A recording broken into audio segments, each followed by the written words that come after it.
By crook, but we are blessed to be here on another occasion of family. We've all had some similar occasions, similar things we've been through in the Navy, the Marine Corps, and the Coast Guard. We had our wives with us, and they all took care of us and helped us to make it where we are today. Yes. So this time I'll go ahead and bless the food and also bless our occasion and not let the spirits overtake us. Amen? Amen. Dear Heavenly Father, Lord, we just thank you for another wonderful day you blessed us with, Lord. Thank us for giving us the opportunity to go to the schools today to impart our lives and to share with our children, Lord, that they may be able to be something one day that they want to be. Just to encourage them, Lord. Lord, we ask you to bless every person that's represented here tonight. Bless the families that are associated with them, Lord. We ask you to bless the food we're about to receive. Use it to nourish our body and uplift your kingdom. Bless the hands that prepared and bless the people that are less fortunate than us all around the world, Lord. Lord, then we ask you to bless our occasion, our gathering, our fellowship here tonight, Lord Jesus, that we renew old friendships and make them stronger. All these things we ask in Jesus' name. And all blessed of the Lord said, Amen. Amen. So much to be. Dinner, recognition dinner of the Black Naval Aviators Association. The Black Naval Aviators Association is actually a fairly new entity that we put together in order to make sure we could capture all of those folks who wanted to be a part of the spirit of what we do in terms of getting together, the camaraderie, the friendship, and the community service that we offer when we do come together every couple of years. I'd like to say welcome to all of you, but in particular, Rear Admiral Chambers. Welcome, sir. We're so glad to have you.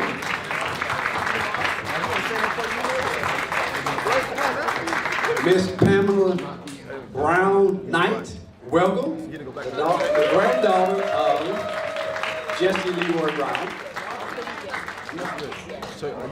I'm sorry, daughter, I said, my bad, sorry. The daughter of it. You know, this morning, talking to the students, there was a young lady there, okay, who had this huge afro, and I kind of looked at her out of the corner of my eye, okay, and I said, okay, and how about you, the next gentleman right here, you, okay?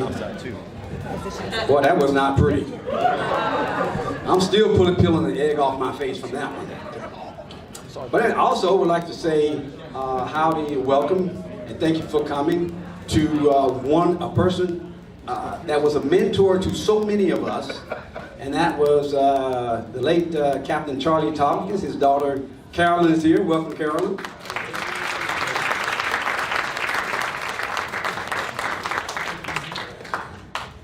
And you know, there's a lot of firsts in this room, a lot of them. We'd like to take one quick minute and recognize the very first black female pilot in the United States Navy. Brenda Robinson.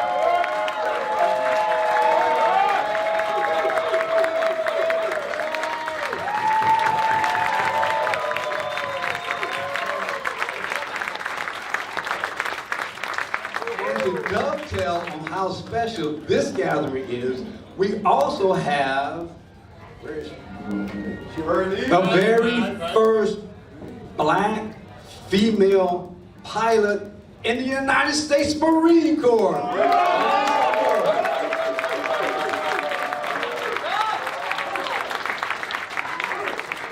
The first black female attack pilot. Attack, yes. Attack. I mean, we're so fortunate to be so blessed to have so many incredible, you know, I often say that, that your history is our legacy, and it really is, it truly is. In addition, also joining us this evening, we'd like to say a very special thank you to the staff of the Residence Inn who's joining us this evening. They have been absolutely fantastic.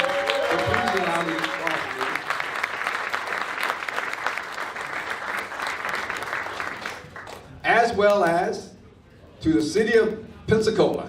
Okay. Thank you for all of the support that you have provided us, sir. Appreciate it there. It's been very meaningful, and we thank you all for it.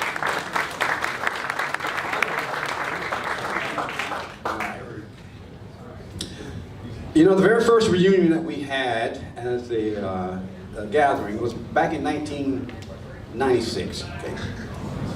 But there are a few things that happened before that, and Craig's going to come up. He's going to give you a little bit about that history. But I want to take you back a little bit and kind of take the canvas, okay, for you, okay, and bring out the colors so you guys get a better appreciation for what Craig is going to share with you. Okay? 43 years ago, back in 1982, the Chief of Naval Operations dispatched his EA to Pensacola because the Chief of Naval Admiral Watkins was pretty dissatisfied with the report that he had received that the attrition rate for minorities, African Americans, had reached 65%. And he couldn't understand it. Okay? He could not understand why some of the top engineer graduates in the country, from some of the top institutions throughout the country, okay, athletes, leaders, why they weren't completing a program like aviation. He couldn't figure it out. So he sent the EA down, who came down, and he returned with a laundry list to the Chief of Naval Operations about things that were going on in naval aviation. Okay. From that point on, they started making some changes. Okay. And some of those changes, some of you were aware of them, some of you were not. Okay. We know that one of the greatest detriments to folks coming down here, and let's be honest, if you were like me, growing up where I did, unless you had a pond, a pool, or lake, a pond or lake that you can go jump in and thrash in the water, you didn't know how to swim. There were no pools in our backyards. We couldn't go down to the local hotel and jump in their pool, and there was no country club that would even let me in. So you see, the opportunities to go and splash around in water were very, very limited to us. So when we got to, most of us had kind of been consigned to having baths. That was about the most water we'd ever been in. And when it came down here and they threw us in that big old pool, I don't know about y'all, but that kind of freaks you out. But it was that swimming program we found out that was delaying a lot of folks because they would get caught up in the system. They have a test that they had to pass. Their classmates would continue on in stage until, and then they, once they passed, whatever class it happened to be, that's where they got stuck and put in. So bonding with their classmates was very little. And sometimes this would happen 2 or 3 times in stage while they're going through ground school. Okay. So by the time they finally got to the flight stage, guess what? They didn't know any of their classmates. And their classmates had formed all these bonds, all these study groups, had all this gouge, and they were sharing it among themselves, and guess who was not partaking of it? Yes. So when they were taking tests and getting information of how to fly radials, well, guess who was not getting it? So there was also a cadre who said that they didn't care what the Civil Rights Act passed and that it ended legal apartheid and the Jim Crow in this country. They were still going to do like their dads had did and their granddads had did. And they didn't think that people who had a little more melanin in their skin could be as competitive as they were. Okay. So selectively, they deselected us. And when the CNO got this report about all the discrepancies in naval aviation, he realized that there was some institutionalized bias that needed to be revised. Okay. So over the years, started putting people in programs. We started developing equal opportunity programs. We started putting folks like you and I that were doing recruiting. Okay. And we went out and we found folks like us, and we brought them in, and we started mentoring them. And although none of you are aware of this, many of the folks whose names you've heard were working well behind the scenes managing your careers, and you weren't even aware of it. Okay?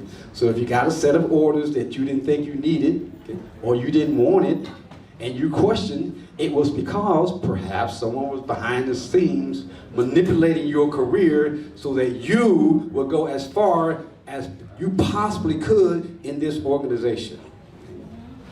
So our numbers begin to grow, believe it or not. And By the time we got into the 90s, we were now numbering into the 200s. Wow. I say wow because Albert Chambers was the third one of us to get his wings, behind Jesse Brown and Lieutenant General Peters.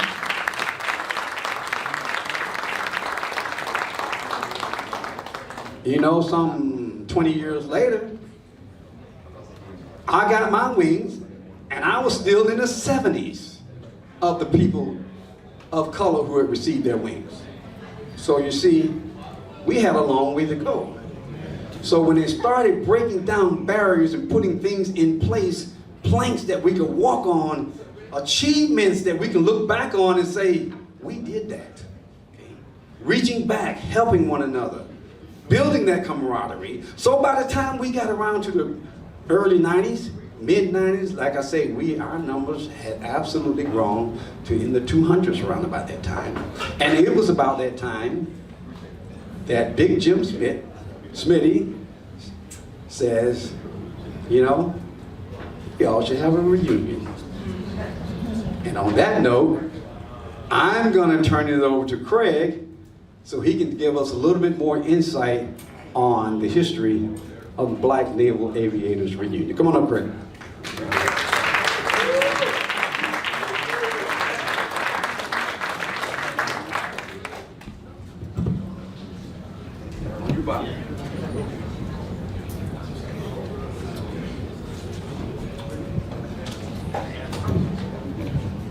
Okay, good evening. How did we get here? Black Naval Aviator Reunion. Black Naval Aviator Reunion was founded in August 1996 at the OBAP convention in Las Vegas, Nevada. We were in the hospitality suite, solving the problems of the world as we always do. Everybody knows about the hospitality suite, right? Okay. And James Smith, affectionately known as Big Jim, said that we had been talking about doing this for years. And he said, let's do it. And we set Veterans Day weekend of 1996 to do it. And we had about 3 months to get started. So there were a couple of people who still lived in Pensacola, Cliff and I. We got deputized and we went out and started working on this thing. We had to find a place. So we had one place that we knew, that we all know, formerly known as the Ambassador Club.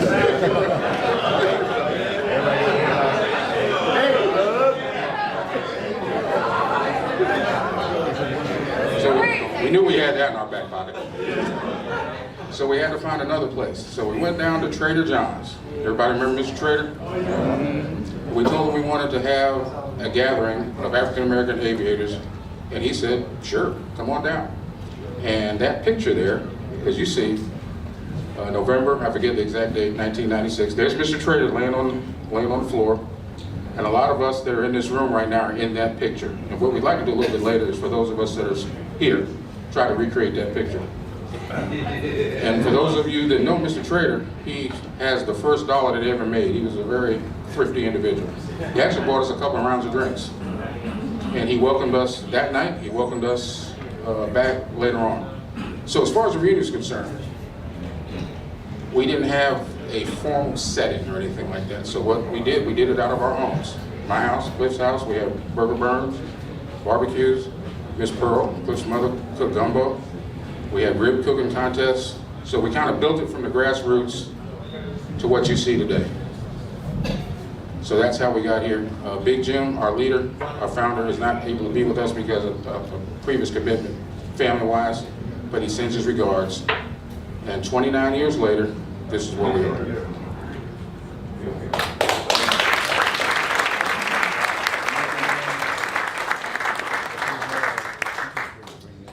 Okay, so the next part of the program, something that we do, unfortunately, is we do a tribute to the fallen aviators, the people who have left us since we last gathered in November of 1923. I know for a fact one of our brothers that was with us, Dan McElroy, in November of 2023, passed away about 4 months later. It was pretty fast.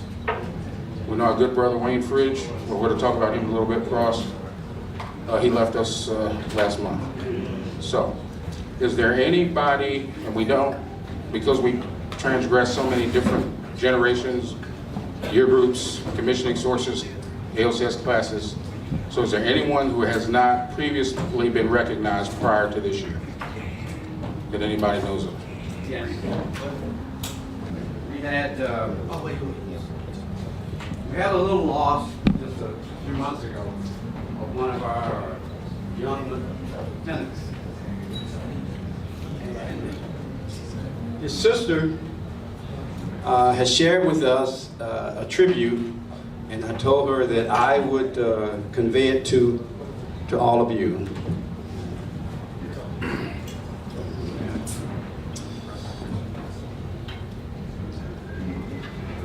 Okay, so we get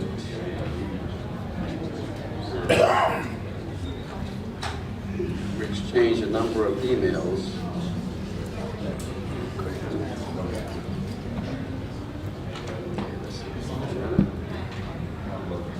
Wow. Just in my hand. All right, so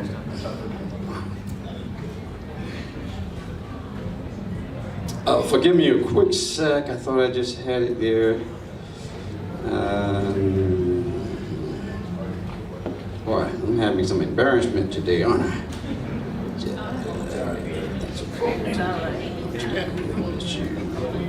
No one's in a hurry. Okay, I'm not sure. That didn't pop up.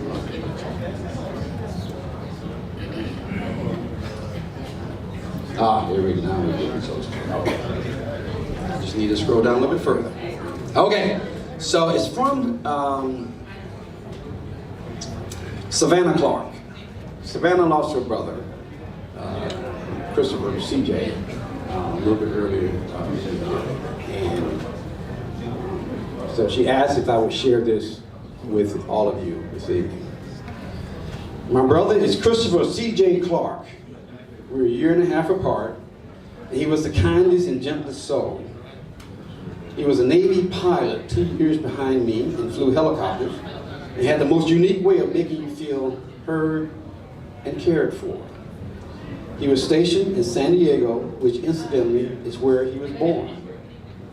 He was a proud member of the HSC 23 Wildcards, and we miss him every second of every day. Born 22 December 1998, flew home to heaven on 11 August 2015. That's from Savannah. Thank you.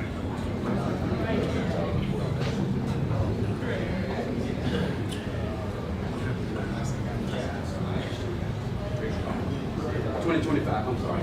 Yeah, we got 2025, sorry. Next, Dan McElroy will be recognized by Mike Jones.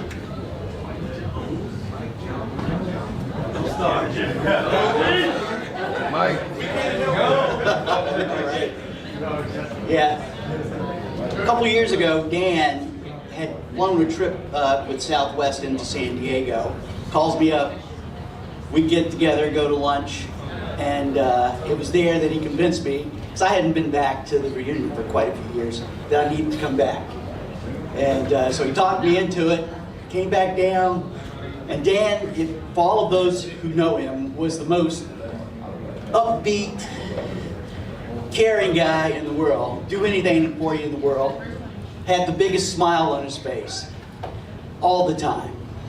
And he graduated from the Naval Academy, 1981. I met Dan in Oceana when he was going through the F4 RAG, VF 171.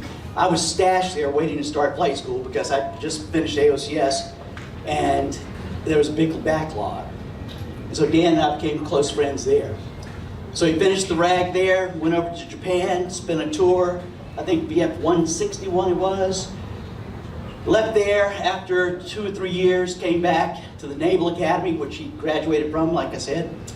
Spent a couple years there, then he went back to San Diego, to Miramar, and transitioned to the F-14s, Rio and the F-14.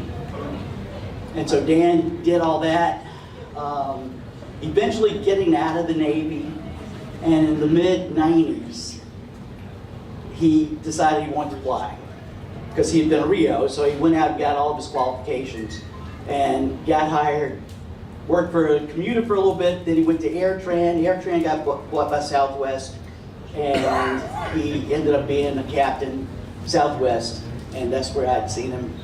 And we all were here the last reunion.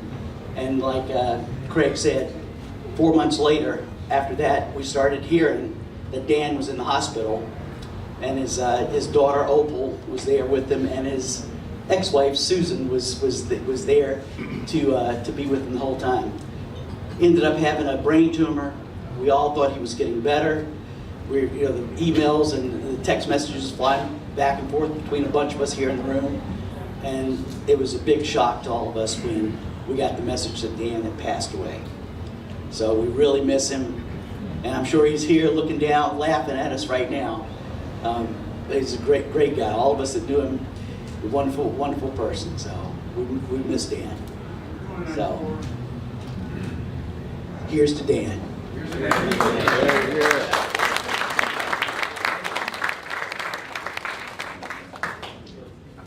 Thanks, Mike. Is there anyone else that has not been previously recognized or that we need to recognize that is not with us anymore?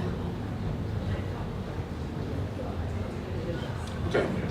All right, the next thing we're going to do is we're going to do a special tribute to Commander Wayne Fridge Cross, United States Navy, retired. Fridge, I'll start off. Fridge was my friend, my fraternity brother, neighbor. I met him as a student and watched him go from a student to an instructor to become a family man. And his loss has affected me deeply, and we're still trying to grapple with it. We heard from him, I guess it was about, a month ago? A little over a month ago. He called us on a Saturday morning and said, I got some issues and I'm not doing good, but I'm fighting it. And a week later, he passed. And it hurts, it hurts. So we did not get a chance to do the Omega service as we do for Brothers of Alpha Phi for Fraternity Incorporated at his homegoing because of the timeline, but we're going to do a special tribute to him now. Is there anyone else that wants to offer words in tribute of Fridge before we get started?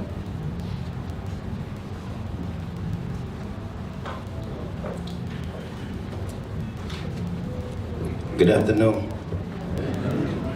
So, aviation has been in me and instilled in me through my Uncle Fridge, Mr. Cliff, Mr. Folks, Mr. Greg. I'm losing it because I'm not good at talking. So, I was the first kid to ever go through the Daniel Chapter James Flight Academy at 6 or 7 years old. Before the Daniel Chapter James Flight Academy, I flew with Big Fridge, as they call him, my Uncle Wayne, Mr. Folks, Mr. Craig, and Mr. Curtis. Which Mr. Curtis, I'm gonna say, is like a father to me, and I can never take back anything that I've learned from these men.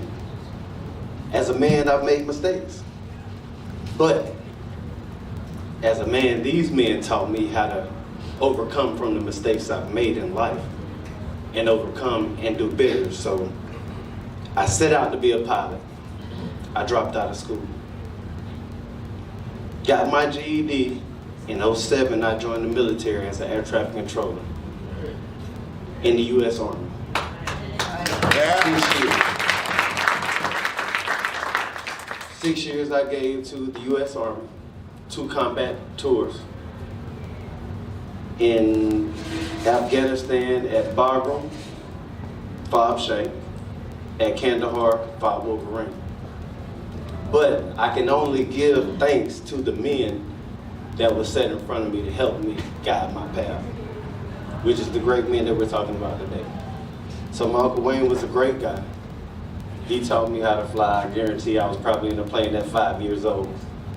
Given the controls, you could take them for a little bit, turn a little bit, turn a little bit, If I land, I'ma land. Give it back to me. And Mr. Cliff and Mr. Folks and Mr. Craig, they did me the same way. We used to go out and fly all the time. But not only did I learn from the program, but I got to give back to the program growing up. So when I joined the military, I did get to come home and I did get to stop and show love to the community and the kids and teach them. So now I'm 80% disabled. Going to school for IT and cybersecurity with a business that I'm a prime federal contractor.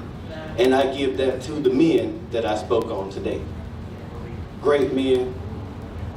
My uncle was a great man, and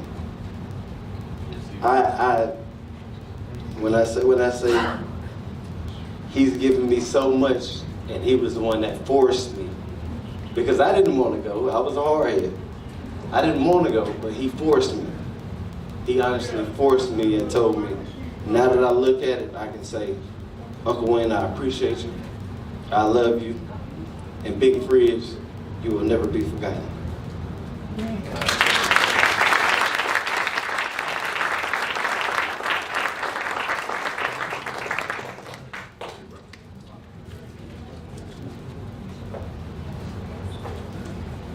Okay, at this time I'd like to ask all brothers of Alpha Phi Alpha Fraternity Incorporated come up for the singing of the hymn.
Jeremy, if you come up one more time, please.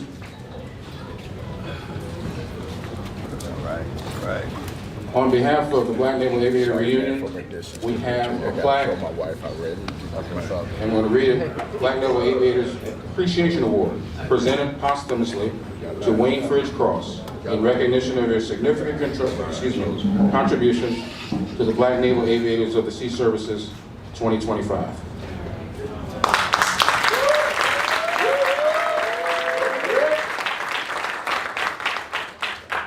Also, we have the 2025 Black Naval Aviator Reunion ball cap. If you would make sure that both of these get to Mr. Rhea, we'd greatly appreciate it. Thank you, sir.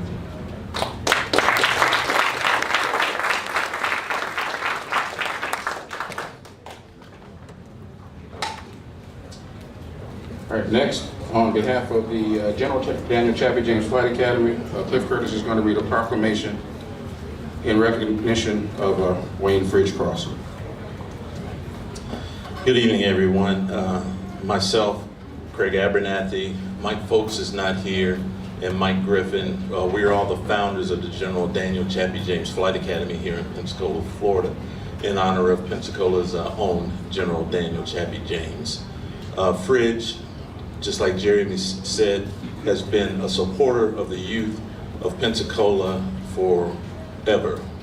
And he was with us from the inception of the Chappie James Flight Academy that started in 1996, flew our kids around, always was bringing kids to our academy to get involved in STEM, aviation, or whatever he could do. It was always a phone call, no matter where Fridge was, whether it was in Virginia or it was in Orlando, wherever he was always thinking about the youth and bringing them into the best success that they can have. And Jeremy is a testament to that. We know the long journey, and it's just been great. So we want to honor him from the Flight Academy in loving memory of Mr. Wayne Fridge Cross. We, the founders of the General Daniel Chappie James Flight Academy, pause with profound respect and heartfelt sorrow to acknowledge the passing of our dear friend and supporter, Mr. Wayne Fridge Cross. Whereas Mr. Cross stood with the Flight Academy since its inception, lending his voice, presence, and unwavering encouragement to the mission of preparing the next generation for aviation and STEM opportunities. And whereas his strong commitment to the youth of Pensacola was evident in his tireless efforts to mentor, guide, and inspire them towards excellence, ensuring that every young person he encountered saw greater possibilities for their future. And whereas Mr. Cross' encouragements, generosity, and faith in our mission served as a cornerstone for the Academy's success. His legacy will be forever tied to many lives, uplifted through his mentorship and belief in education, service, and leadership. Therefore, be it resolved that we, the founders of the General Daniel Chappie James Flight Academy, extend our deepest sympathy to the family of Mr. Cross. We join you in mourning his passing, while also celebrating the extraordinary impact of his life. Be it further resolved that we honor his memory by continuing the work he supported so passionately, by fostering opportunity, mentorship, and achievement for the youth of Pensacola and beyond. Humbly submitted on this day with love and respect on behalf of the founders, General Daniel Chappie James Flight Academy, Captain Craig Abernathy, First Officer Mike Folks, Captain Michael Griffin, and Captain Clifton Curtis.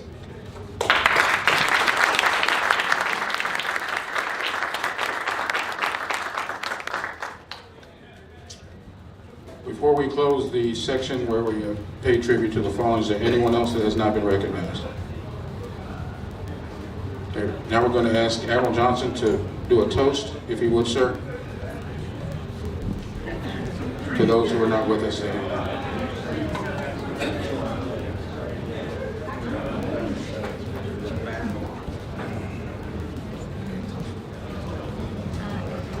Good evening.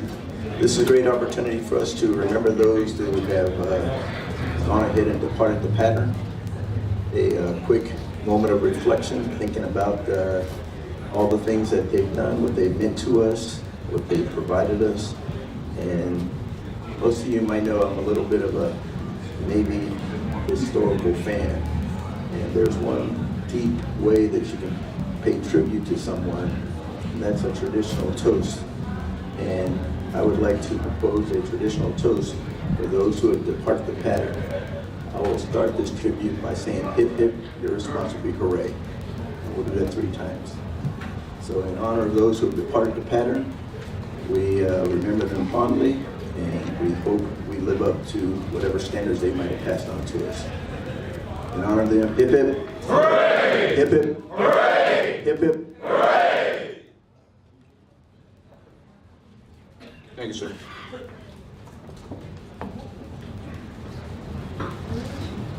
Okay, next on the program, we're going to ask Chris Moore, Captain Chris Moore, I'm sorry, UPS retired. He's going to offer remarks in tribute of the United States Marine Corps' 250th birthday.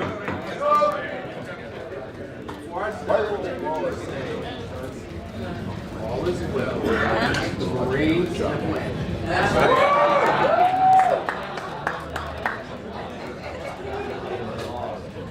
November 10th, 1775. What a wonderful year that was. Absolutely. Constitutional Congress, Continental Congress, decided that it would commission 2 battalions of Marines to support, in support of the Continental Navy. And I'd say from Philadelphia, Pennsylvania, Tun Tavern, the home of the first Marines. And since then, Marines have been from the halls of Montezuma to the shores of Tripoli and beyond. Marines have fought valiantly and bravely. We live in a time now where it may or may not be appropriate to mention a group of Marines that have been overlooked, in my opinion. 1942, the Marine Corps decided to diversify. At Montford Point, Camp Lejeune, North Carolina, Camp Johnson, the first black Marines were included in the Marine Corps. Very seldom talked about, but those Marines island hopped with the greater force of Marines during World War II. As a matter of fact, I had the pleasure of meeting a couple of them at the Montford Point Marine Association convention in Atlanta this past weekend. The oldest one was 104. The second oldest was 101. These guys were both had gone to Saipan.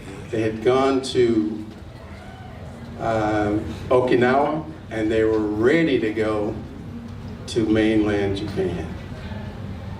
So in honor of the 250th birthday of the Marine Corps,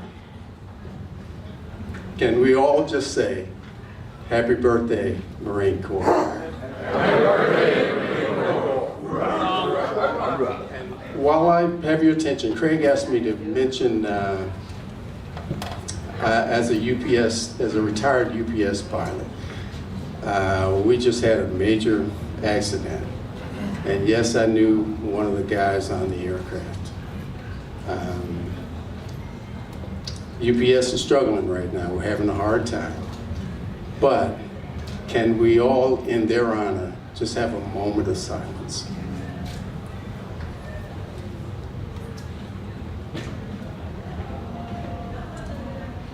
Thank you very much. Good.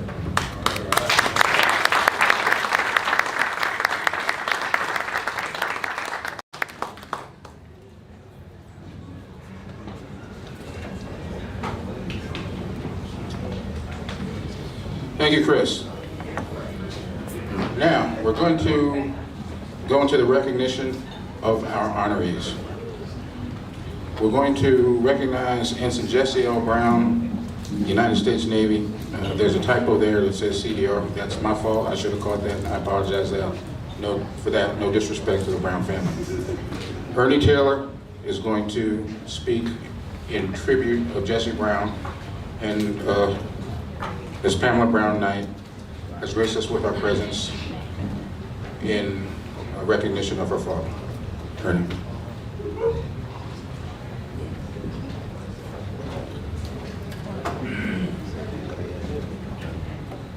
Thank you, Craig. After the introductions that we had last night, where you only had a minute, I'm reminded of Dr. Benjamin E. Mays when he says, I've only got a minute, only 60 seconds in it. Forced upon me, can't refuse it. Didn't seek it, didn't choose it. But it's up to me to use it. I must suffer if I lose it, give account if I abuse it. It's just a tiny little minute, but there's an eternity in it.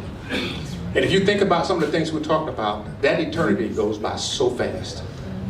If I mention Tuskegee Airmen, I'm sure everybody in here can raise their hand and they can tell me the stories that they heard about the Tuskegee Airmen, some folks that they even met from that, and of course, the movie and the books.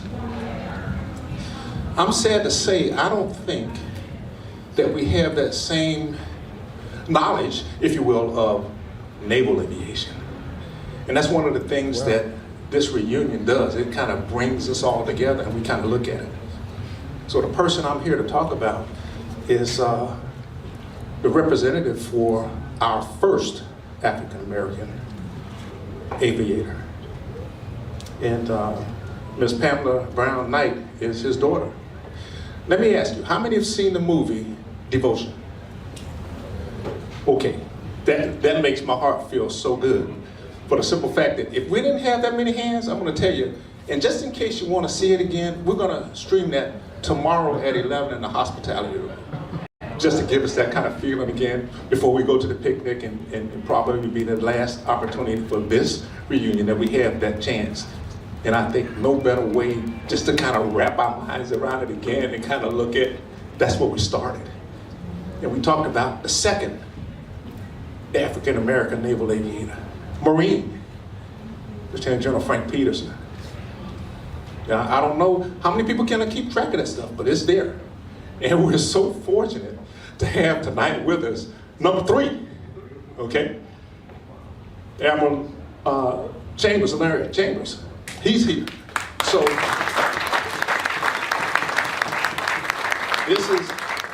this is one of those opportunities where we have history walking and living still among us, and we need to take that opportunity.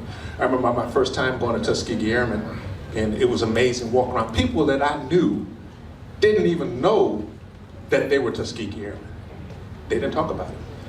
We have that same kind of history here, only it's moved forward how many years, because some of us, we got them in the room here, the first this, the first that. We're still making that history. So I think it's important for us to be able to kind of remember and recognize that history that we have even walking among us.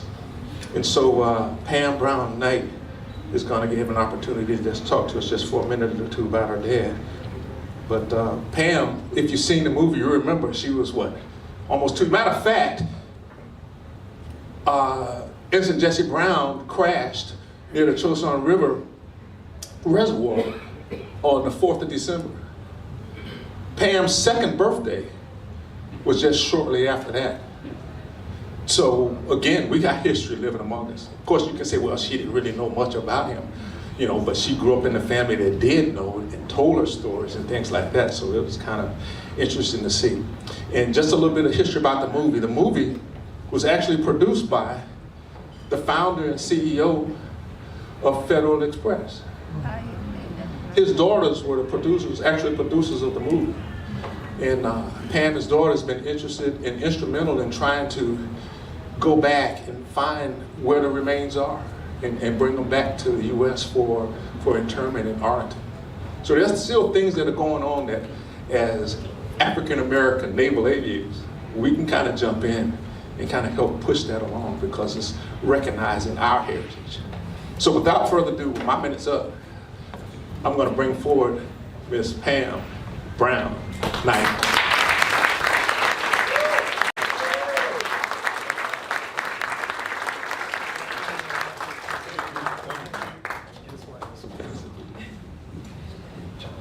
Good evening. And I'd like to offer a disclaimer. I am not a public speaker, so bear with me. Thank you. I would like to tell you the story of Jesse L. Brown as I know it, because as he stated, I turned 2 on December 23rd of 1950 when my dad, after he had crashed. And I would like to thank all of you who played a part in planning this event.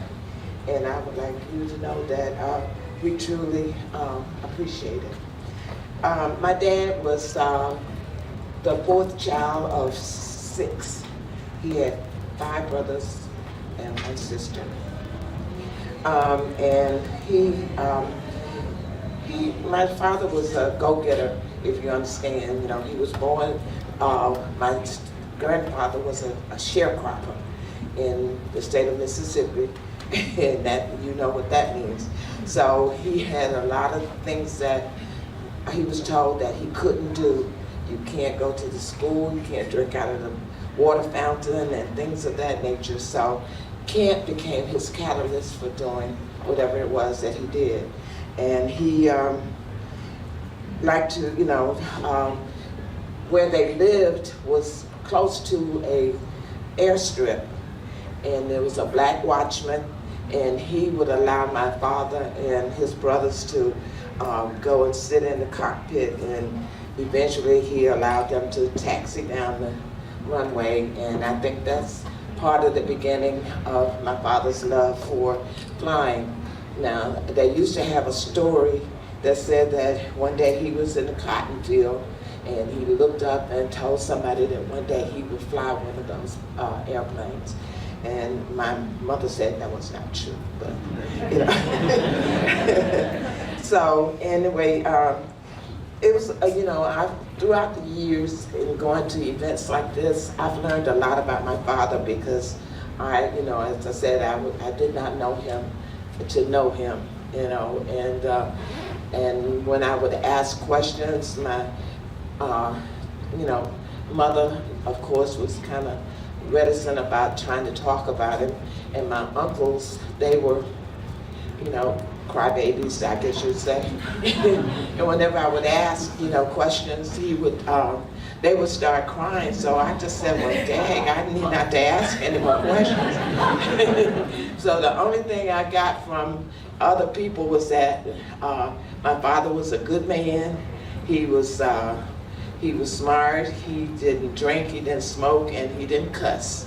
So in the movie, you did hear him cuss, but that was, you know, Hollywood licensing. So, and again, you know, there's one story that my uncle used to like to tell, and that's the story because my father was a very, you know, smart man. And it tells about the time that there at the university, it was a company that needed something, some kind of pipe or something that they needed to run this company. And they had gone to University of Southern Mississippi. It was called something else back then. And they had gone to the local high school. Finally, they went to the all-black high school. And my daddy, they told him what he wanted, and he made that piece, and they were able to do it. And he was told that if he had been white, his college education would have been paid for, but they only paid him $25 for that. But so, you know, I grew up with different stories like that. I know that when he went to Ohio State, he went there because his idol was Jesse Owens, who had just won, you know, in the Olympics. And my dad was a very good athlete, as you know, he was also in track, football. He liked to box and wrestle.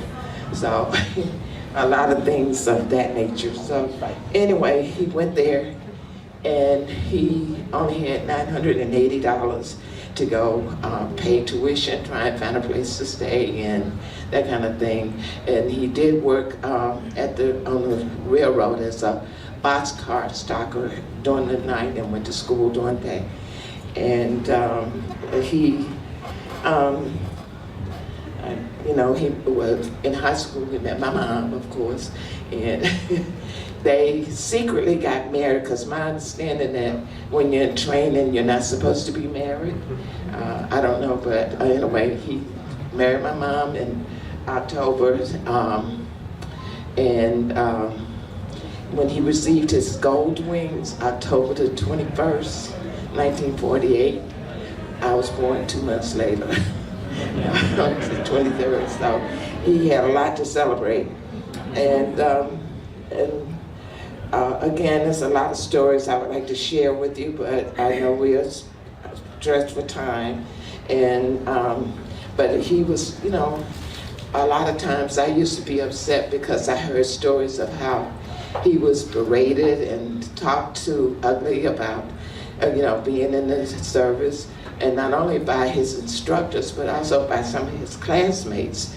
And you know, he used to go home and talk to my uncle, and they would go, and sometimes he cried, you know, because it was so hard for him. But they convinced him to continue, and I'm proud that he did.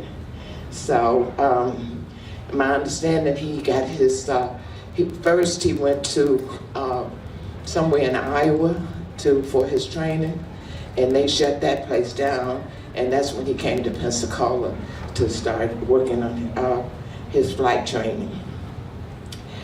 And so I would just like to continue by saying that we don't talk much about my dad's, the loss of him. We talk about our love for him, and we talk about the legacy that he has provided for us. And I would just like to thank all of you for continuing to help me make this a fruit, you know, something that people can enjoy and understand and applaud him for. And I would again like to say thank you.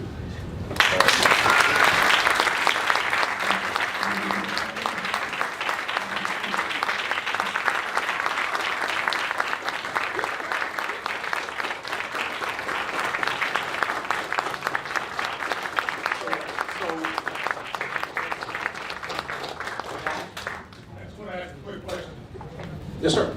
How accurate would you say the movie would be to his actual life?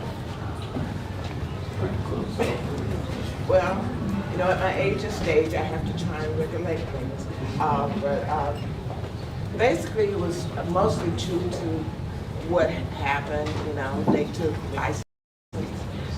So, you know, the biggest misunderstanding, well, the thing was that at the end of the movie, they showed where my mom and her friend came home from shopping, and they found a letter in the doorway. But that was not true. And the way they made it, it seemed like they were still at Quonset Point.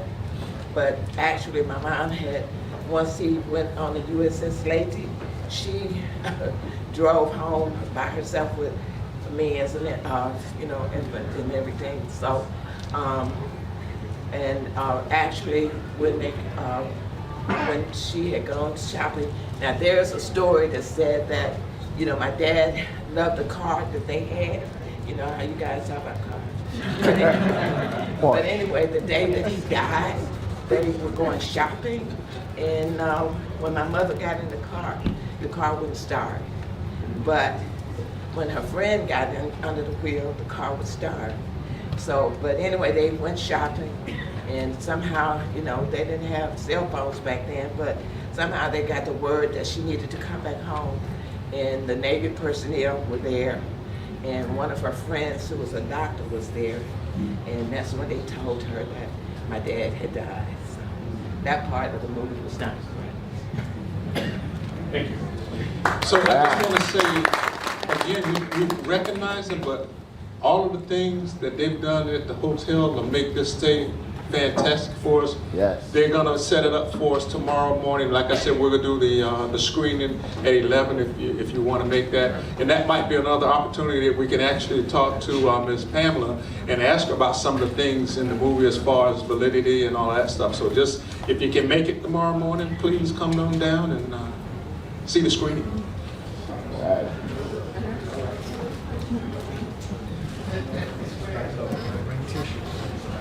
Thank you, Ernie. All right, next, we're going to have a recognition of Admiral Lawrence Chambers, United States Navy retired, and that's going to be presented by Rear Admiral Arthur James Johnson, Jr., United States Navy retired. Woo! Thanks, Craig.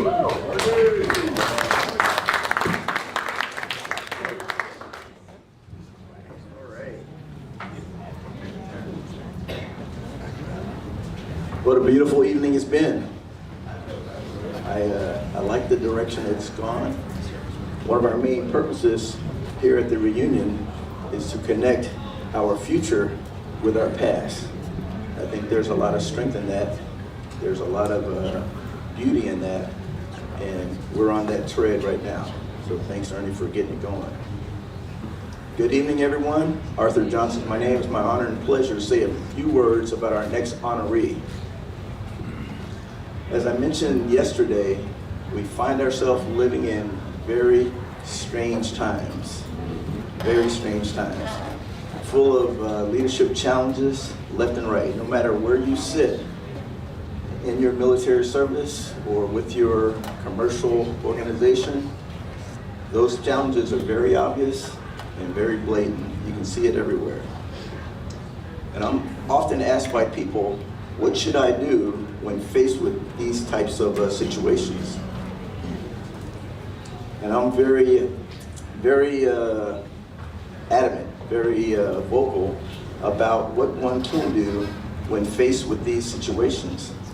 And I would like to actively encourage you to intentionally stand and resist these misguided, miscalculated positions that you might see. And there's one very easy and positive way to do that, and that is to know your history and teach your history. Know your history and teach your history. Now, when I was growing up, I was an Air Force brat. Spent a lot of time in Texas and in Germany, and my hero was General Chappie James. I was always excited to hear what people would say about him, and he was obviously somebody to be reckoned with and someone you didn't want to fool with. And as a young kid, that was very clear to me. And as I aligned myself more and more with an aviation career, I really began to gravitate towards the type of person he was and how he handled his business. And it was clear to me that this was my trailblazer, somebody that I can kind of role model and say, I want to be like that. This last couple days, I've been walking around talking to some of the JOs, some of the youngsters, and I've been asking them about their trailblazers. Whose shoulders are you standing upon? Do you know whose shoulder you're standing upon? Do you draw energy from them? Do you draw motivation? Are you empowered by it? And so that's my challenge for you today. And I want to remind the youngsters that you're here as a student naval aviator or a student naval flight officer. And there's even some fleet folks here who are budding up and coming warriors. And you are here because our honoree was here before you. So I want you to let that sink in. If you answered no to any of those questions about whose shoulders you're standing upon, if you answered no to any of those questions, I want to introduce you to our honoree tonight, and I want to challenge you to go over, talk to him, shake his hand, and get to know him. Positioning yourself in such a way, it provides a reservoir for you to draw strength upon. Okay? So that's my challenge for you today. Our honoree, Admiral Chambers, was a 1952 graduate of the United States Naval Academy. He became a naval aviator, and as Ernie told you, number 3 in the African American aviation arena. Flew multiple platforms. I know in my Navy day, I always wished I could fly a lot of different airplanes. He actually did a lot. Eventually commanding a new A-7 Corsair II squadron. After a successful command at sea, he went on to become the first African American to command an aircraft carrier. Now, I can go on and tell you about this individual, but I won't, because we'll be here all night. But what I will ask the Admiral to do, and I'm known for deviating from schedule, so I know Craig says okay, so we'll go ahead and press on. After I present your recognition award, I would like for the Admiral to share one of my favorite stories to help some of our youngsters who may not know this story or know the individual that we have in our midst. I'll ask him to share that with you, and you can take that with you. You can stand upon his shoulders, just like a lot of us in here are doing. So I never get tired of hearing the story, and I hope that you will draw inspiration from it. So Admiral, if you'll come up, I have a little plaque I'd like to present to you.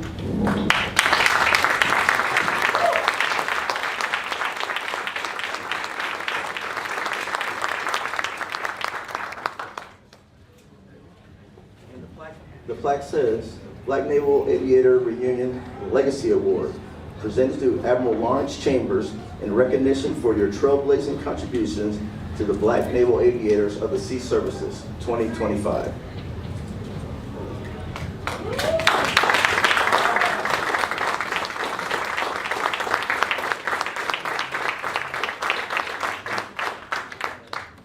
We also have a Black Aviator Reunion cap for you, and you can add that to your collection. All right.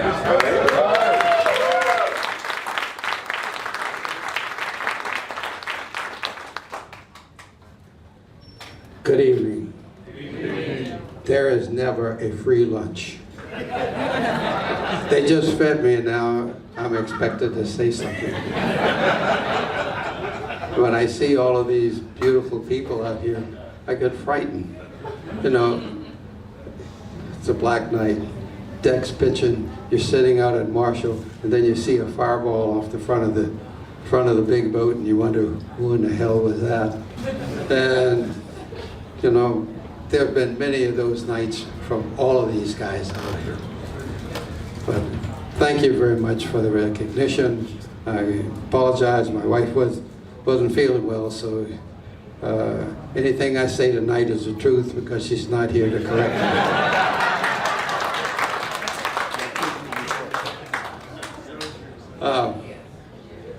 It's been a long, long time, and I am really thankful for the recognition. I appreciate the invitation to come out and be around a bunch of great aviators. And there were 2 or 3 of us in the beginning, and you know, Frank Peterson, most of you guys knew who he was. He was number 2 and a tremendous Marine aviator. He was the executive assistant to General Jastilka when I was in Bupers, and I called Frank and says, I'm going to beat all of your Marines in the upcoming Marine Corps Marathon. Beat all their general officers, not all of those hard luck machines out there. And we ran the marathon. I sent my time over to him. I says, I know I beat all of your generals, and my locker was clean. I was changing clothes over with the Marines, and they were all kind of nice. But I got a note from General Jastilka says, wait till next year. And let me tell you what they did. There was a hard lung machine just caught Brigadier out at El Toro. They flew that kid back to Washington to make damn sure I got beaten on the next marathon. But I was asked by Admiral to talk a little bit about the evacuation of Saigon, in which I had been in command of an aircraft carrier for 28 days, and I had a boss on board who was less than enthusiastic about me, about the ship, about what his job was. So I got together with his chief of staff and I said, look, we got to make that old son of a bitch look good, or it's going to be our butts. And so the 2 of us were working our you-know-whats off, trying to make the admiral looked good, and he called us both in one day and says, "You guys are conspiring against me." So when we walked out, I said to his chief of staff, says, "Nothing's changed. We still got to make the old, what look good, or it's going to be our butts." So now what happens? It's us. And we were involved in the evacuation of Saigon. And we were, there were 30 ships involved. There were 3 carriers involved. And we were the biggest vessel out there, and we had the deepest draft, and we needed the most sea room, so we were about 100 nautical miles off the beach at all times. Hancock was in a little closer, and then there were part of the force right up off the beach. And so it was basically a helicopter evacuation of Saigon. And it started during the day, and about halfway through the night, by the way, I had 10 HH-53 Jolly Green Giants. I had cleared off my flight deck and got rid of all the attack air. And the moment that happened, I looked out, boy, and that was the saddest day of my life, because all I wanted to do was be an attack carrier, and so now I'm stuck with these guys. And they had never made a carrier landing, and so I was worried about night landings, and they said, "Oh, I'll fix it." So when we got around to the nighttime, I turned the lights up. I turned the lights up so bad I was practically blinding my flight deck to make sure that these Air Force guys coming in could find out where in the hell the flight deck was. And I really didn't need to worry, because those guys were beautiful aviators, and I am so proud of what they were doing. And they were running back and forth. Each one of those big guys came by had as many as 200 to 250 people on board that they were rescuing. And yeah, there were no seat belts. They did have a few cargo nets around to kind of stabilize the crowd, but the Hueys, I had as many as 50 people get off of a Huey. And a Huey was designed for 10 combat-ready Marines or 10 combat-ready Army guys. And in another operation that I was involved in with the Hueys, that's another story. But when you're in that long, you got a lot of things to think about. But chaos all night long. Hancock had a crash on deck, and so she had 8 helicopters airborne, all low on fuel. And I cleared 2 spots on the bow, and the first 2 guys we brought in had less than 10 minutes of fuel to splash. So we got them a little bit at a time, got them all blocked up. And by the time I got them all topped off on fuel, Hancock had cleared the fire that she had on deck. And so I sent them home. But the next morning, this evacuation was still going on, and the aircraft, helicopters operating back and forth, when they got to the last part of it, and Saigon was being overrun by tanks, they didn't run out of fuel in Saigon, they were running out of fuel on the deck. So everybody pushed a helicopter or 2 over the side to make room for the other guys.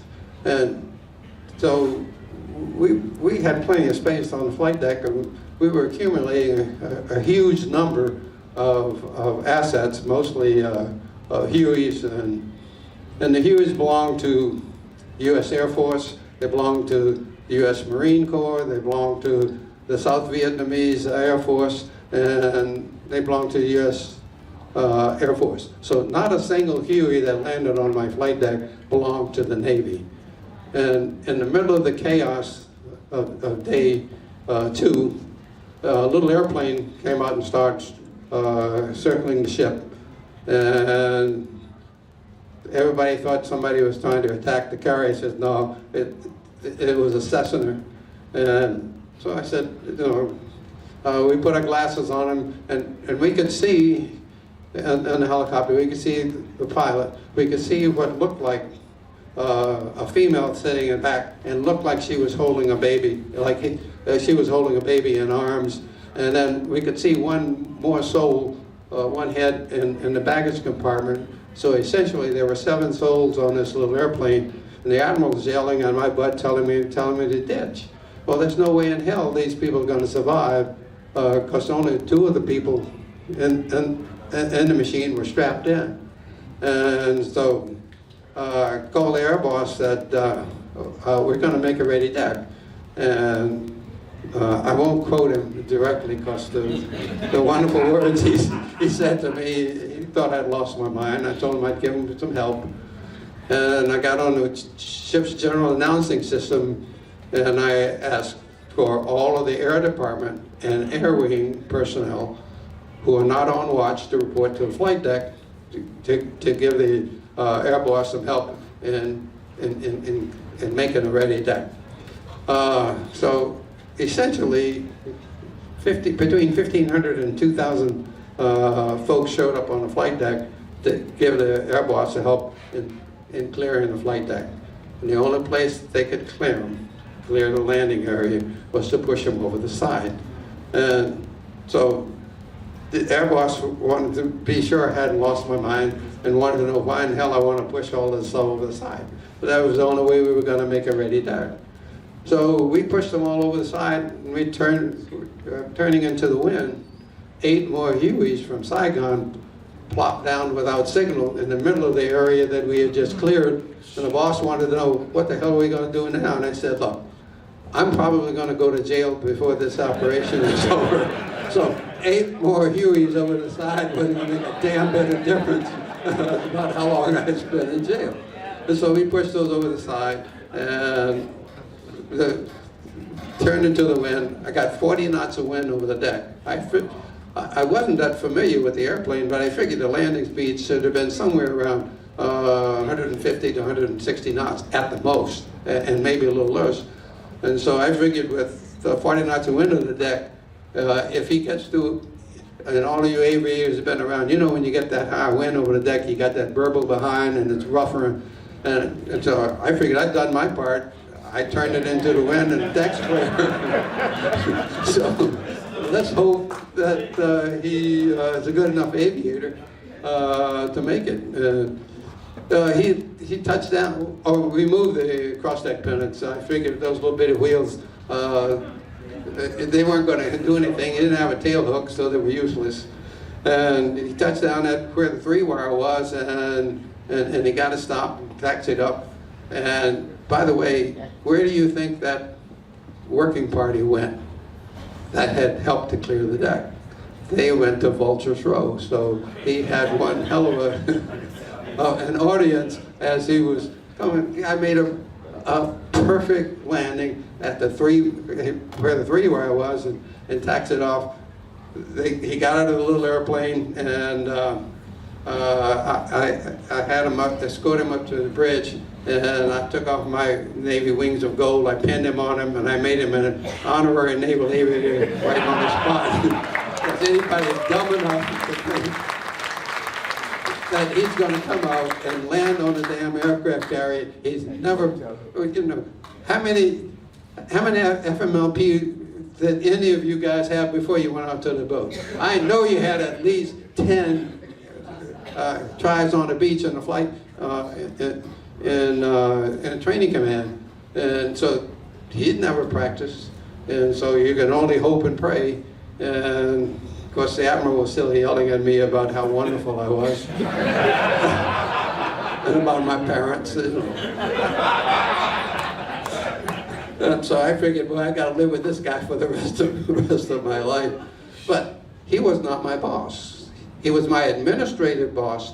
But when that operation started, Midway was chopped to the Marines. And I had an admiral that was in charge of the amphibious force, and that's who my operational boss was. So, you know, I'm working for 2 guys. One is saying, nice job, Larry. The other one is saying, you're the dumbest son of a bitch I've ever seen in your life. So you can't win. I figured somebody was going to ask me about all of this stuff that I pushed over the side. But I will guarantee you, not a single thing I pushed over the side had U.S. Navy on it.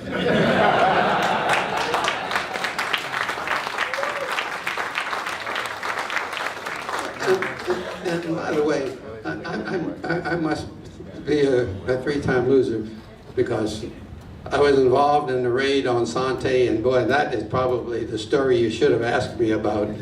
And the other thing I was involved in, I was one of the battle group commanders when we were trying to rescue the hostages from Iran. And that was the biggest, you know what, that I have ever run into.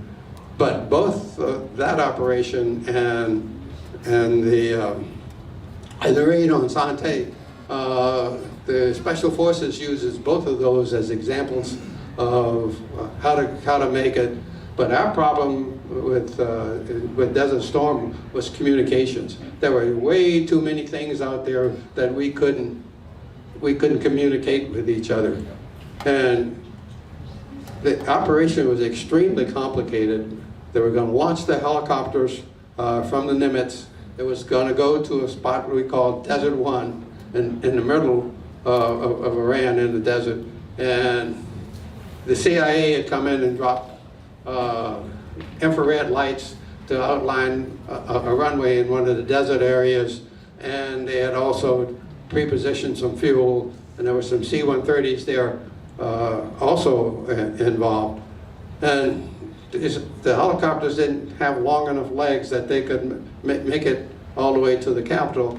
So they were going to go to Desert One, refuel, and then go on to a spot just outside of Tehran.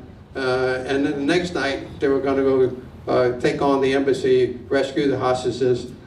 Another group of Marines were going to take over one of their bases, and that's where the C-130s were going to come in and take all those hostages away. That operation was so damn complicated, and we couldn't all talk to each other. And I think one of the biggest failures was our inability to talk. But there now, so I'm either famous or infamous for two operations that you know, we could have done a lot better, and we could have done a lot worse. But not everything you participate in is a winning proposition. And so Admiral Kirksey had the Nimitz group, and everybody that we sent on those Marine helicopters that we reconfigured for that operation, they were the Marine mine hunting helicopters, and once we used them, the Marines did not have any mine hunting capability after that because we lost all of those helicopters. And one of these days, you don't have to pay me, but I'll come give you the whole rundown on that. Unfortunate ladies, so my language is better tonight than it's been in a lifetime. But guys, thank you very much. You sure know how to make an old man happy.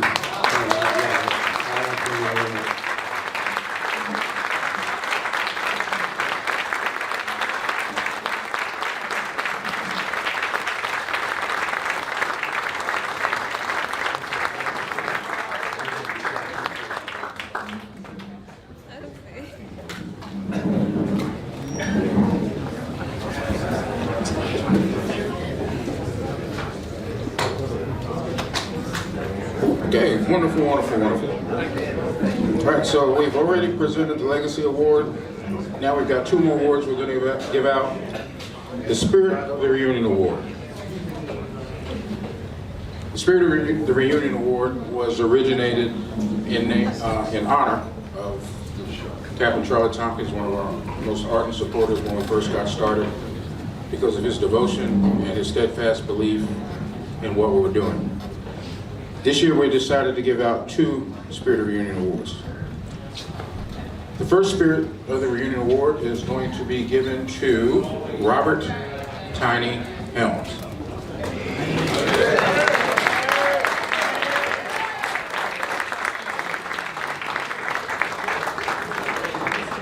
I spoke to Tiny. Tiny's working tonight. But we wanted to honor Tiny for his devotion to the cause, just being a good man, a good brother, somebody we can always depend on throughout the years. So here's to Tiny.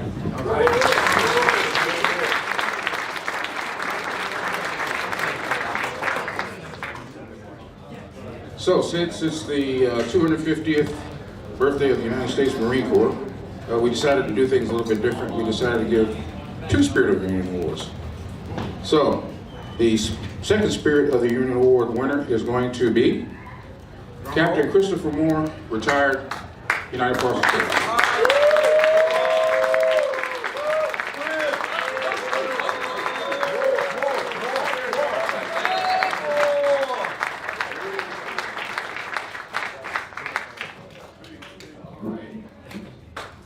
Rode around with all day eating those sky.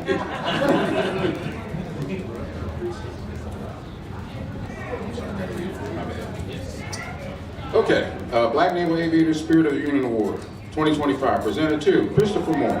In recognition of your selfless support of the Black Naval Aviators Reunion, your long-standing participation and contributions to the past, present, and future Black Naval Aviators are an indication of your dedication to our noble cause and are in keeping with the spirit of this award's namesake.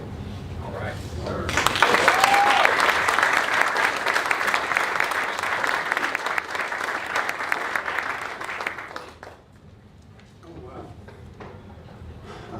Thank you. Can I say that I was at that reunion?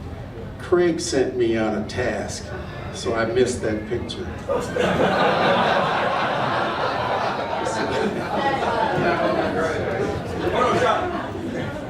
What an honor. Thank you very kindly. I really appreciate this. And look forward to the next reunion.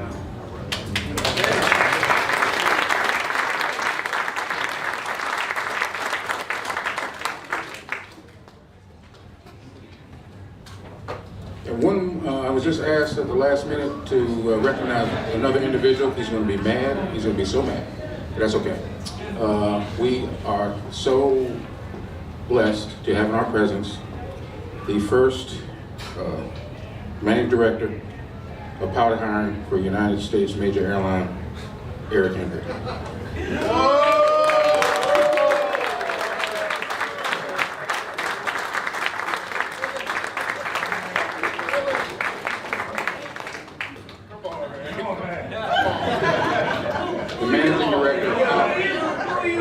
Managing Director of Pilot Hiring for Delta Airlines, blame him. All right, Rudy.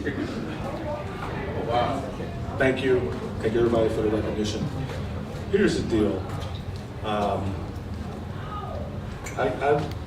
worked my way to that position because of people like Craig and Cliff. I first started doing management in 2001 with Air Training.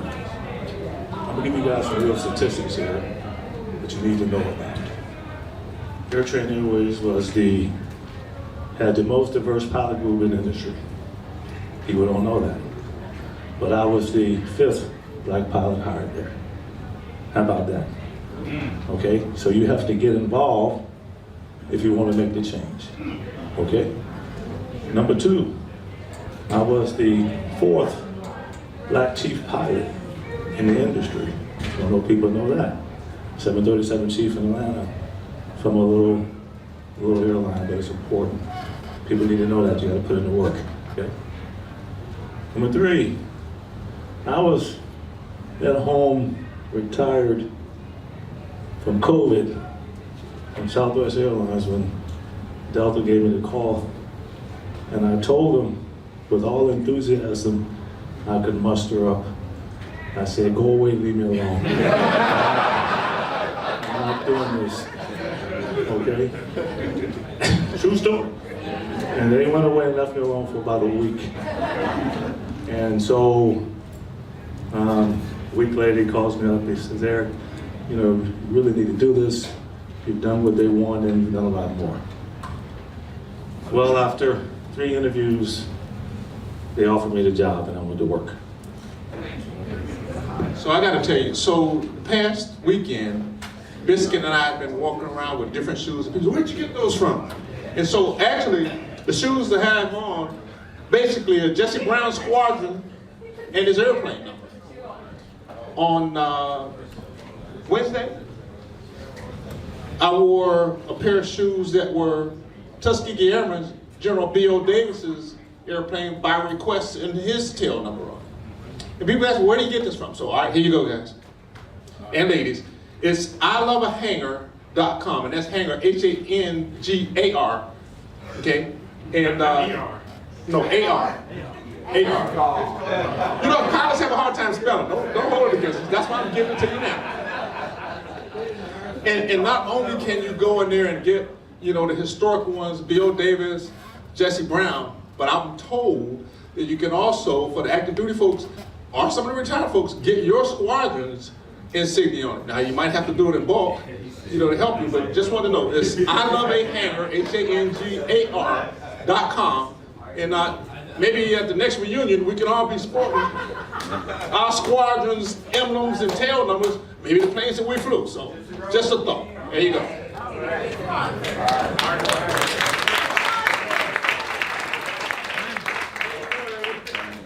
Thank you, Ernie. All right, to keep things moving, we're going to recognize a few sponsors. In our presence, we have Mr. Cliff Cousins from the City of Pensacola Mayor's Office. He'd like to come up and make a few brief remarks. I'm sorry, Collins. I'm so used to Cliff Curtis. I apologize. Well, first of all, when the mayor told me I needed to come to this event, I said, do I have a speaking engagement? He's like, no, you don't have anything to say. I was like, okay, just enjoy the festivities. Well, I gotta say, I am grateful and honored to be here. And I think if the mayor were here tonight, he'd probably say to you guys, the aviators, welcome home. This is the cradle of aviation. You earn it. You should be proud of it. There's no doubt in my mind about it. To the book, and I want to just kind of touch on the key things for me, the Jesse Brown story. I had a buddy of mine. He said, Cliff, you should read the book. And I was like, okay. Put it on my desk. Didn't read the book. So I was headed to a board in Mississippi. I had an 8-hour drive. I got the electronic version of the book. So I got halfway, actually a little bit past halfway through. Finished my board, and I'm on my way home. And I get to the point in the story where, and I didn't cheat, but I get to the point in the book where the plane crashed, and there's this traumatic event going on. No kidding. I had to pull over on the side of the road, and I just bawled. I just cried because I felt the moment. I felt every movement, everything that he had been through. And so for you young kids, when I see you, and I think about you guys, and you think about, well, I walk in the room, and I'm the only one. You should think of yourself as the one, not the only one. It's perspective. It's how you look at yourself when you get in that room. You earned it. You did everything you need to do to be in that room. You should act like it. You are the one. Admiral.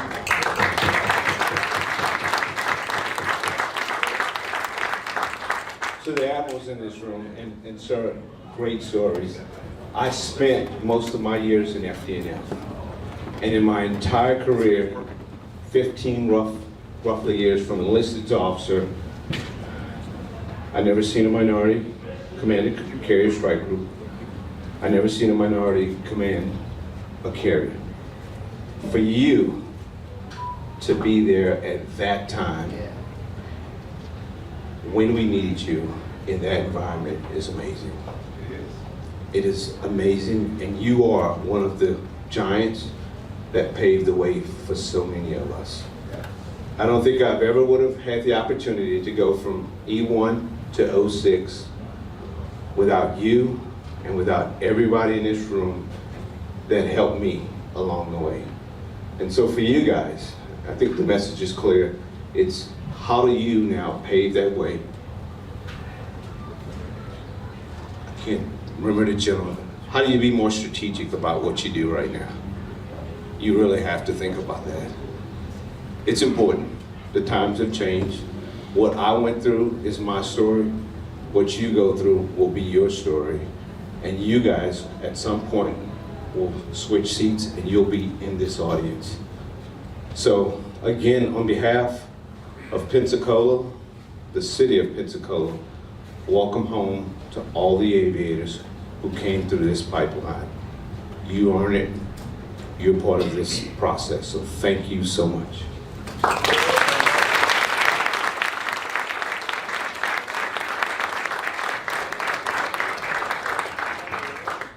Also would like to recognize, back in the back, we have the owner of the only African-American TV station in Pensacola, who's filming in the back there, Mr. Vernon Watson from WBQP TV.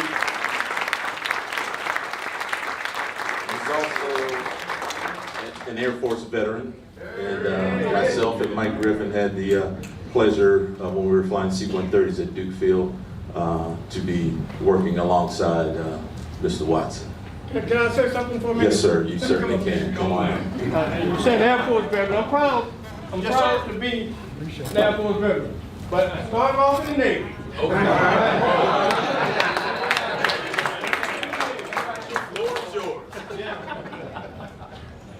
I want to know, and I got some kinship to you guys as black aviators, okay? One of my assignments in the Navy, and I too started off enlisted and went from enlisted officer, but one of my jobs in the Navy, I was stationed at the Naval Aviation Schools Command, which is the home for the Aviation Candidate School. How many went through the AOCS? Okay. I taught there from 1974 to 1976. Anybody was in that era? Were you? Okay. Very good. Okay. Now,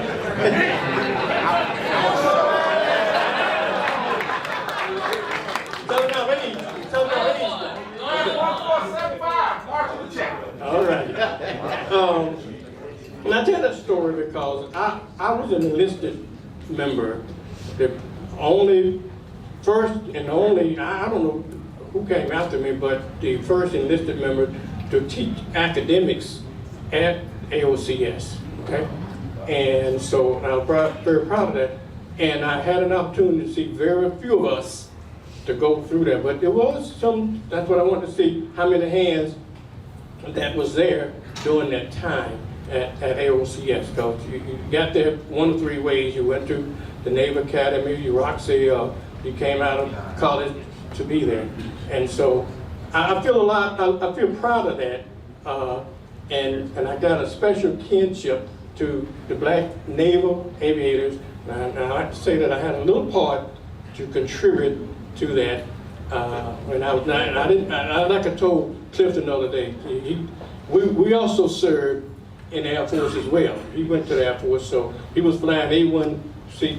What were they? The AC-130s? I wanted to fly the AC, but they wouldn't let me. They wouldn't let you? I was flying the MC and AC-130s. Okay. Well, I was flying the desk. I was flying the desk at the same time, so we got that in common as well. So I just want to thank you, and Admiral, I'm well aware of the story, your story. I studied that story, and I'm so proud. I'm so proud that I had the opportunity to see you and meet you in person, because it always stuck with me, you know. And when I was coming through the Navy, we saw very little of us, our color. In my time, I never saw a black commanding officer, let alone a black admiral. Okay, so thank you for all that you do. Thank you.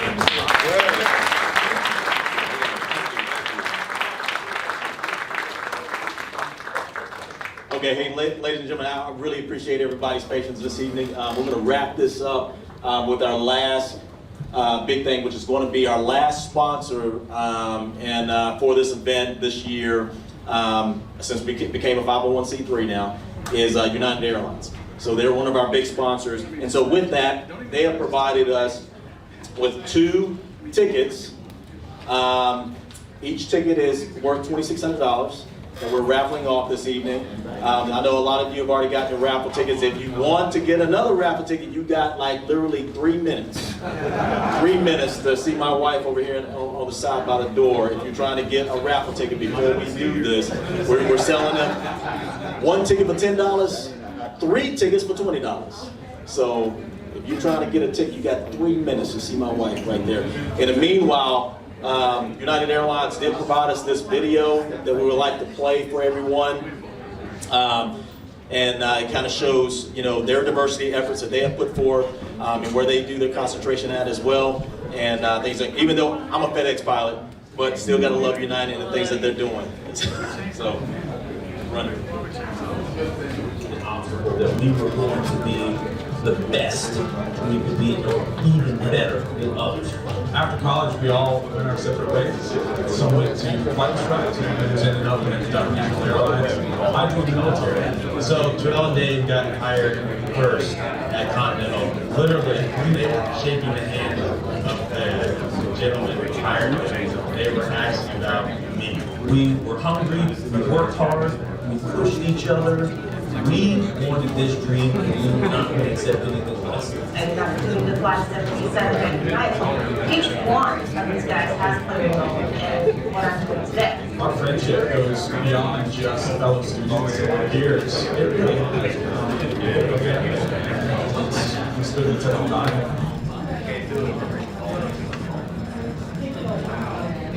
It's incredible that we are in a position now to reflect the trajectory of the next generation path. And he's just showed them opportunities that I didn't believe that I had when I was younger. I think travel in general for a young African American to just go to another state or even go to another country and experience what other people have to offer in different cultures. It opens up a world for that individual. Aviate is a great program that United has put together, and it will help increase diversity in the cockpit. My own son is interested in becoming a pilot. He's majoring in aviation, and the hope that he'll also follow my footsteps and work his way up to becoming a pilot. The fact that we all ended up here at United is kind of like a storybook ending, because this is where we all dreamt of being. This dream has gone beyond our love of flying. It's become a love for each other. We're always there for each other, and always will be.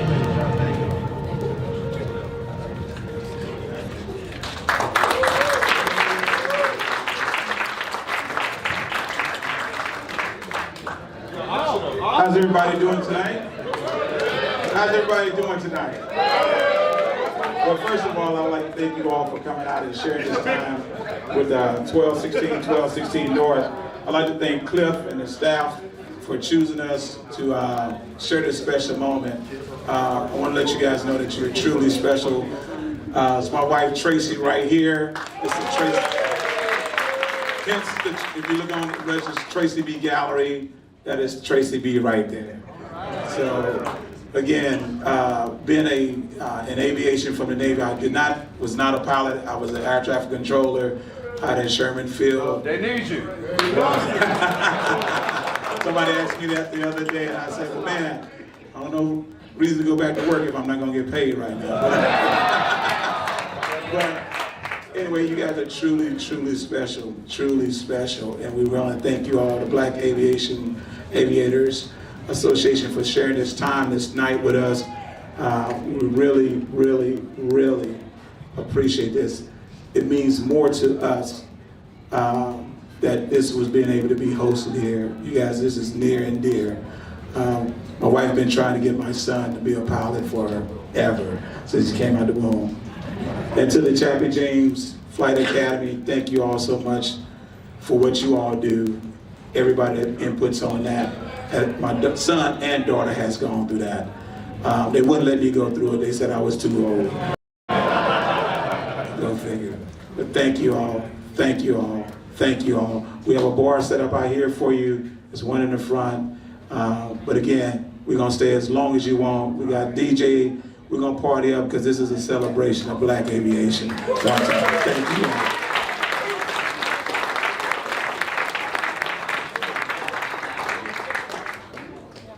Okay, folks, think that pretty much concludes the program. Are there any by the ways? Anybody have anything they'd like to bring up, like to say briefly? Going once, going twice.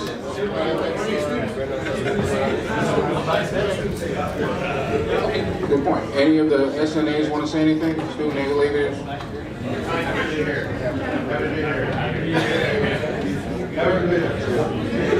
Students? Anyone want to say anything? Going once?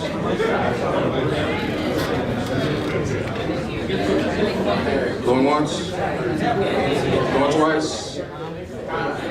Okay, that concludes the formal ceremony. Have a good night.